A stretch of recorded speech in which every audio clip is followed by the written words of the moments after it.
वही तो पूर्वी पाकिस्तान कहा जाने वाला आज का बांग्लादेश में वही तो हो रहा है।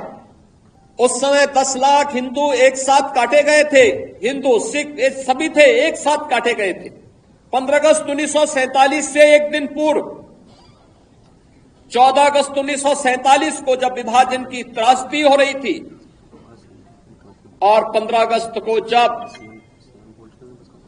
देश के अंदर तत्कालीन प्रधानमंत्री पंडित जवाहरलाल नेहरू के द्वारा भारत के तिरंगे को पहरा करके कांग्रेस के नेताओं के द्वारा देश के अंदर आजादी के जश्न को मनाने का कार्य किया जा रहा था, तब लाखों लोग अपनी मातृभूमि को छोड़ने के लिए, अपने परिवारों को छोड़ने के लिए मजबूर हो रहे थे।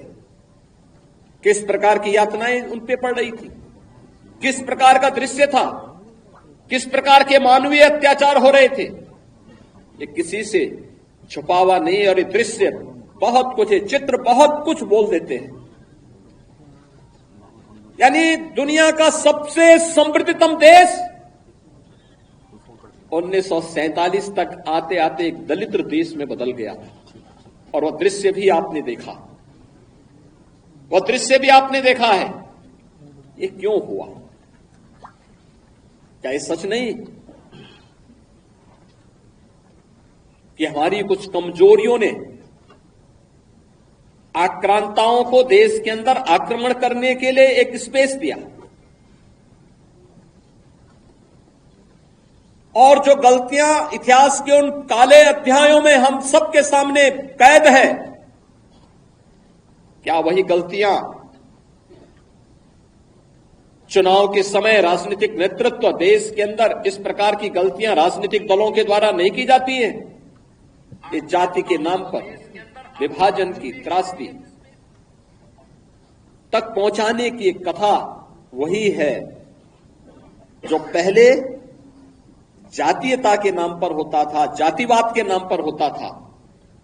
आज वही कार्य, वही कृत्य, वही कारनामे राजनीतिक दलों के स्तर पर जातीयता का नग्न तांडव करके फिर उसी विभाजन की ओर ले जाने की कुछ सी चेष्टा की जा रही है।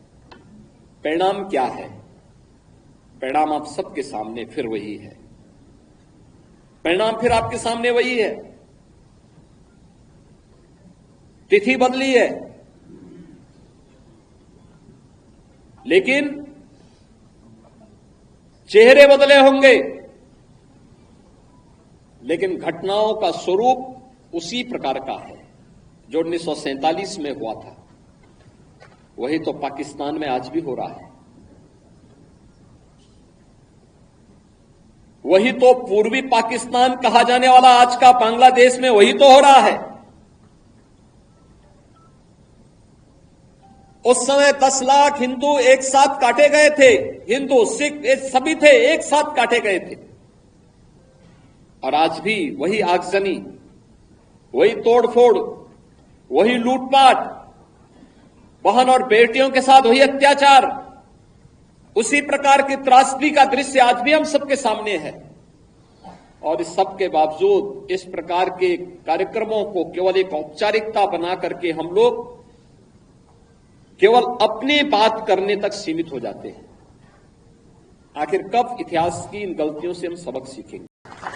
और हमारा प्रयास होना चाहिए कि 1947 होते होते भारत दुनिया की सबसे बड़ी ताकत बनेगा, और उस ताकत के लिए भारत के हर नागरिक को एकजुट होकर के अपने आपसी मतभेदों को समाप्त करते हुए जाति के नाम पर, क्षेत्र के नाम पर, भाषा के नाम पर विभाजन करने वाले उन ताकतों से सतर्क रहते हुए एक भारत श्रेष्ठ भारत के बारे में सोचना होगा। इतिहास के उन गलतियों के परिमार्जन का एक अवसर हम सबके सामने है। हम फिर से इस प्रकार की गलतियों की त्रासदी और इस प्रकार की विभाजन की त्रासदी का सामना फिर से वर्तमान और भावी पीढ़ी को न करना पड़े, इसके लिए हम सबका संकल्प होना चाहिए, जीवन का ध्येय होना चाहिए। विभाजन की इस त्रासदी के लिए तत्कालीन कांग्रेस नेतृत्व पूरी तरह जिम्मेदार रहा है। कांग्रेस विभाजन की इस त्रासदी के लिए और समय समय पर देश के साथ हुए इस धोखे के लिए कभी देश की जनता से माफी नहीं मांगेगी, क्योंकि उनका चरित्र कभी भी इस प्रकार का नहीं रहा। कांग्रेस का वास्तविक चरित्र अधिनायकवादी रहा है और देश के अंदर जब भी उसको अवसर मिला उसने लोकतंत्र के गले को घोंटने का प्रयास किया। 1975 इसका उदाहरण है। जब भी कहीं पर नागरिकों ने अपने अधिकारों की बात की उसने आपस में लड़ाने का काम किया।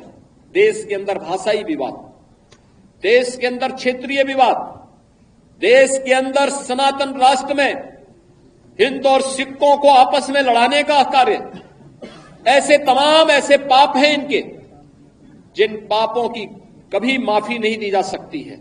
और इसलिए हमें इस प्रकार के लोगों से सावधान रहते हुए फिर कहीं भी कोई ऐसी स्थिति ना आने पाए जो देश के वर्तमान और भावी पीढ़ी के सामने इस प्रकार की दुर्भाग्यपूर्ण त्रासदी की स्थिति पैदा करे। इसके लिए हम सबके जीवन का इस संकल्प होना चाहिए, हम इसके लिए परिमार्जन करने की दिशा में आगे बढ़ सकें।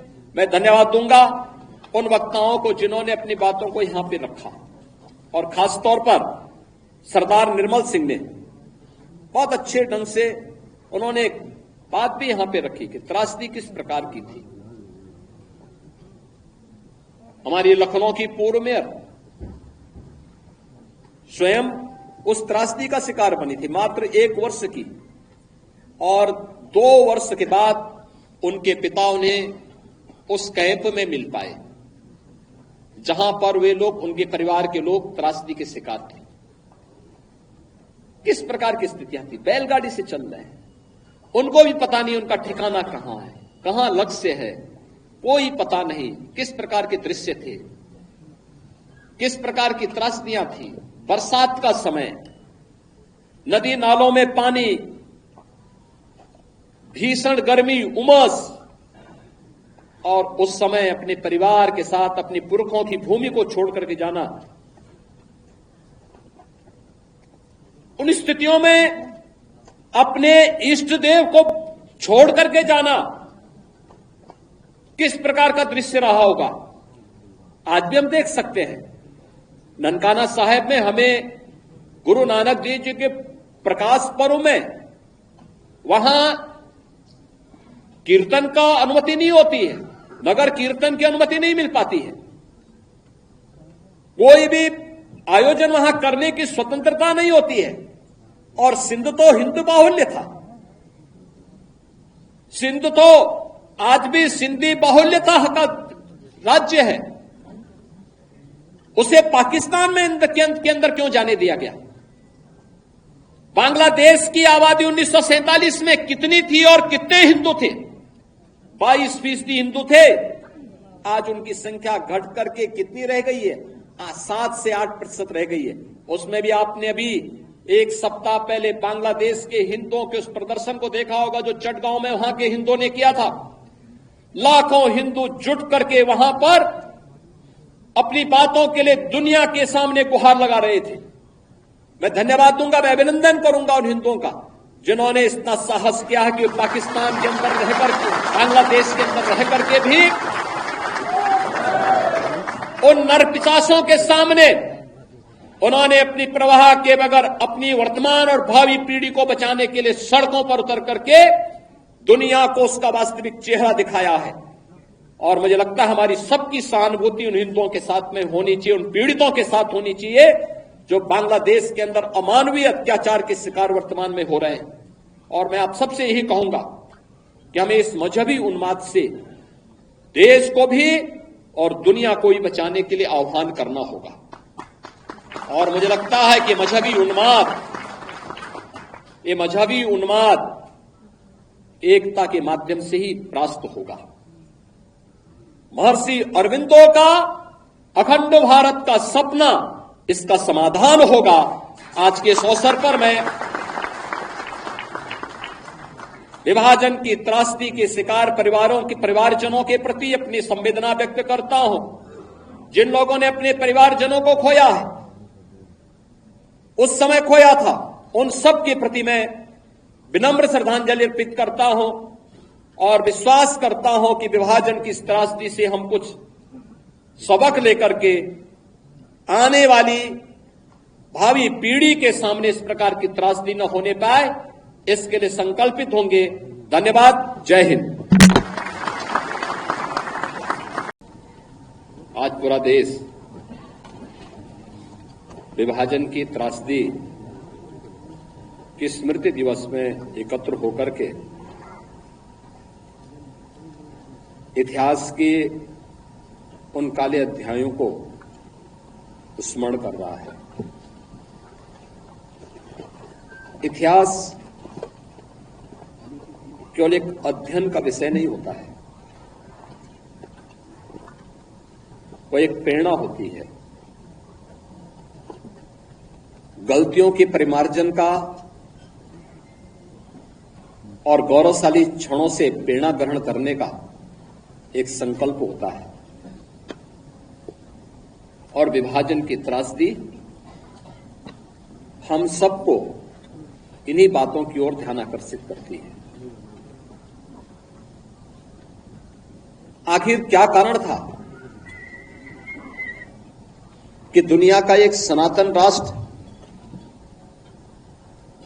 हजारों हजार वर्षों से जो एक भारत रहा हो,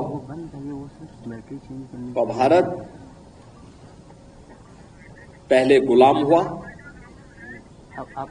विदेशी आक्रांताओं के द्वारा यहां की परंपरा और संस्कृति को रौंदा गया, तोड़ा गया, अपवित्र किया गया, इस देश को गुलाम बनाया गया। और जब भारत ने लड़ाई ली थी, आजादी की लड़ाई को लेकर के देश के महान क्रांतिकारियों ने, स्वतंत्रता संग्राम सेनानियों ने जिस लड़ाई को लड़कर के देश को स्वतंत्र कराने की दिशा में विदेशी हुकूमत को उखाड़ फेंकने के संकल्प के साथ जो लड़ाई लड़ी गई थी, जब उसकी पूर्णता का समय आया तो विभाजन की त्रासदी का सामना इस सनातन राष्ट्र को करना पड़ा। जो कार्य इतिहास में किसी युग में नहीं हुआ, वह दुर्भाग्य से सत्ता लोलुप कांग्रेस की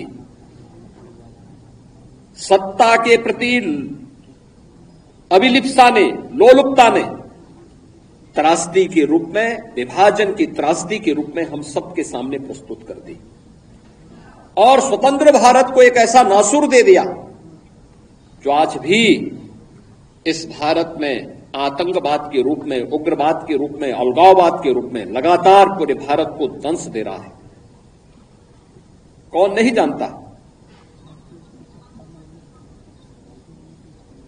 कि अगर तत्कालीन राजनीतिक नेतृत्व दृढ़ता का परिचय देता, दुनिया की कोई ताकत इस अप्राकृतिक विभाजन को मूर्त रूप नहीं दे पाती। लेकिन दृढ़ इच्छा शक्ति का अभाव, सत्ता लोलुपता, एन केन प्रकारेण सत्ता प्राप्त होनी चाहिए, इसके लिए चाहे देश को ही दांव पे क्यों न लगाना पड़े। और यही तो हुआ, यही 1947 में भी हुआ और 1947 के बाद भी लगातार यही हो रहा है। जब भी इन लोगों के हाथों में सत्ता आई, इन्होंने देश की कीमत पर राजनीति की और उसकी कीमत इस देश को, इस देश की भोली भाली जनता को तब भी चुकानी पड़ी थी और लगातार लंबे समय तक चुकानी पड़ी है। यह विभाजन की दुर्भाग्यपूर्ण त्रासदी हम सबको उन्हीं गलतियों के परिमार्जन की तरफ हमारा ध्यान आकर्षित करती है। भारत बल, बुद्धि, विद्या सब में दुनिया का नेतृत्व करने की सामर्थ्य रखता था।